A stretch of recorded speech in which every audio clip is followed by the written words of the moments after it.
What is a time for play? A Time for Play is a series of play therapy continuing education events. Each one is designed to be a standalone training that can be registered for, but taken together, they offer a very comprehensive understanding of the basic theories and skills necessary to be a play therapist. Our training series is divided into seasons. Each year, we start a new season in the fall, and that season runs all the way until about May or June of the following year. Each season is comprised of 20 in person trainings, and we also offer some virtual trainings in between there. What's unique about this course?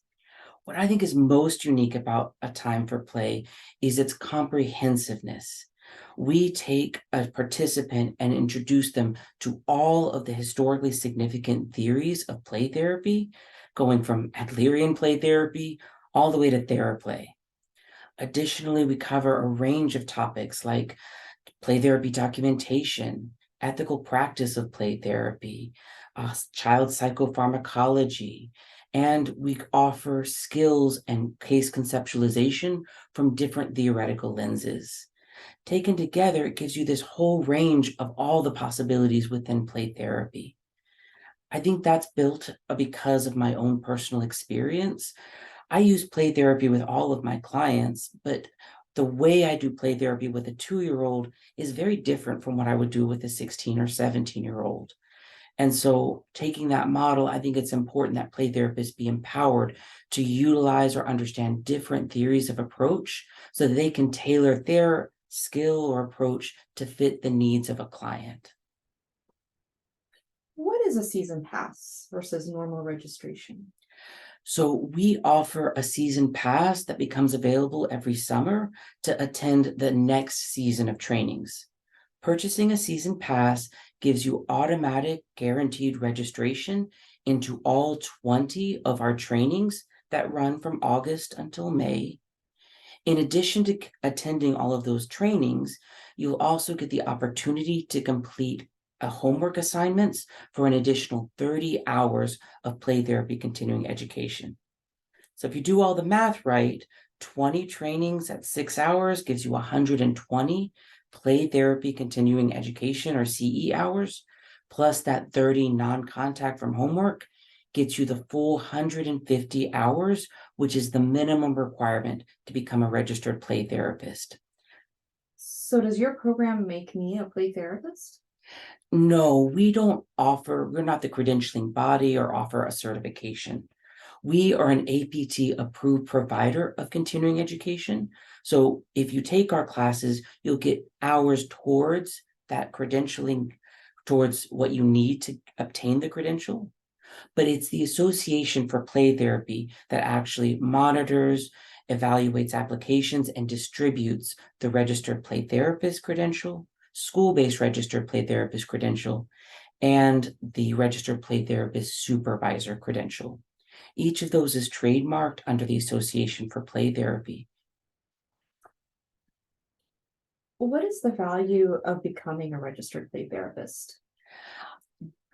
Obtaining one of those credentials is really a way of showcasing to the community of professionals and the community at large your expertise and knowledge in working with children and adolescents utilizing play therapy. The way I think of it is like the difference between a general practitioner doctor and a pediatrician. Both of those are licensed to practice medical science, like we as mental health professionals are licensed to practice therapy with any age client. But obtaining a registered play therapy credential signals that you have that additional training, knowledge, and expertise to work with children in a developmentally appropriate way. It's really showcasing that you are a child therapist, not just a regular therapist. What are the requirements to become a registered play therapist? So the Association for Play Therapy sets out the actual requirements. I can summarize the main ones are to have a master's level or a master's degree in a mental health profession and to be an independently licensed practitioner of mental health, such as an LCSW, LPC, or LMFT. Additionally, you must obtain 150 hours minimum of continuing education, which you can get by coming to our classes and trainings, and 350 hours of play therapy experience. That's usually about 350 hours of doing play therapy with clients, and a minimum of 35 hours of play therapy supervision underneath a registered play therapist supervisor. Those are the basic requirements, and they need to all be obtained within a 2 to 7 year framework. Once you have all of that, you can submit an application to the Association for Play Therapy and request to become or gain one of those certifications. That's a lot of information to track. Can you help me track that information? Absolutely. Our goal here is really to help practitioners that want to become a play therapist along the journey. It's the whole point of our series. So we've developed an Excel spreadsheet that divides out and helps people track all of their requirements.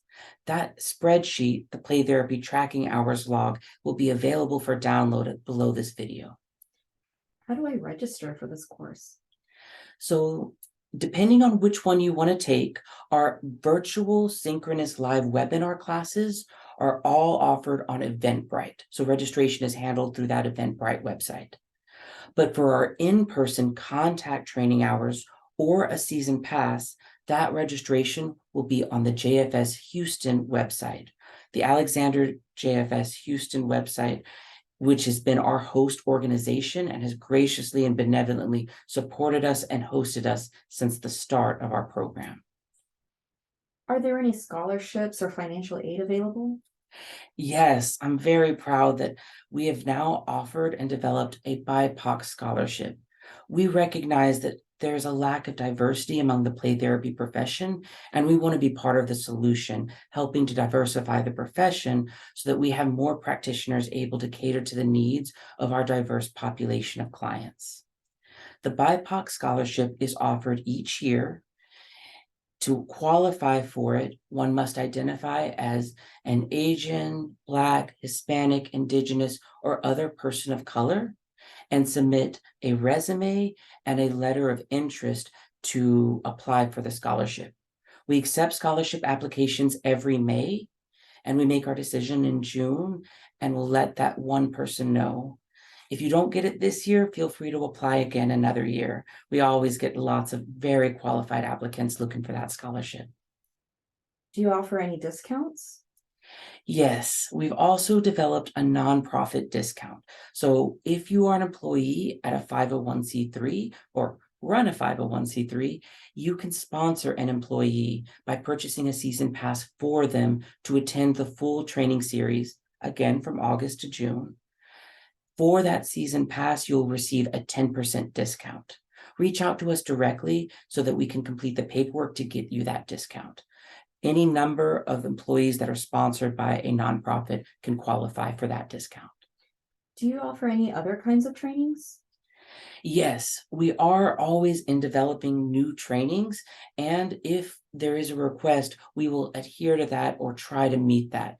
So I've gone in person to offer trainings at other agencies and traveled as well. And we can always do a virtual training if you're outside of maybe our travel area.